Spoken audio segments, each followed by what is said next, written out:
ফের আন্দোলনে উত্তাল রাজপথ। রাজধানীর বিভিন্ন পয়েন্টের মতো শাহবাগ মোড়েও বিক্ষোভ করছেন আন্দোলনকারীরা। সকাল 10:30টার কিছু পরে লাঠিসোঁটা হাতে বিক্ষোভকারীরা শাহবাগ মোড়ে অবস্থান নেন। বিভিন্ন পয়েন্ট থেকে দলে দলে আন্দোলনকারীরা শাহবাগ মোড়ে আসতে থাকেন। শাহবাগ মোড়ে এসে তারা স্লোগান দিচ্ছেন, তাদের যে দাবি সেই দাবির পক্ষে স্লোগান দিচ্ছেন এবং বিভিন্ন ধরনের প্লাকার্ড ব্যবহার করছেন, যে প্লাকার্ডে সরকার বিরোধী বিভিন্ন ধরনের বক্তব্য রয়েছে এবং তাদের দাবির যে বিষয়গুলো এবং সেই যুক্তিগুলো তুলে ধরা হচ্ছে প্লাকার্ডে। পাশাপাশি গত কয়েকদিন ধরে আন্দোলনে যে বেশ কয়েক দফা দাবি ছিল, সেই দফাগুলো থেকে সরে এসে এখন আন্দোলন চলছে এক দফা দাবিতে, অর্থাৎ বর্তমান সরকারের পতনের দাবি নিয়েই আন্দোলন চলছে। এবং যারা আন্দোলনকারী রয়েছেন তারা বলছেন এই দাবি মানা না হওয়া পর্যন্ত তারা রাজপথে থাকবেন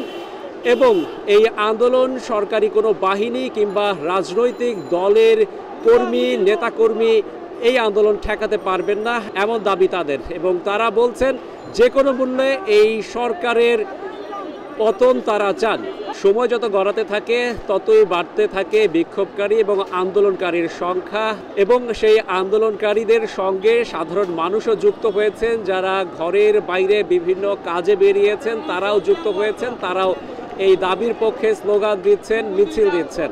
আন্দোলনকারীরা বলছেন তারা কোনো ধরনের সহিংসতা নাশকতা চান না, তারা চান শান্তিপূর্ণ সমাধান, অর্থাৎ এক দফা দাবি আদায়ে তারা এখন পর্যন্ত তাদের সোচ্চার অবস্থান ব্যক্ত করেছেন। রাশেদ বাপ্পি, সময় সংবাদ, ঢাকা।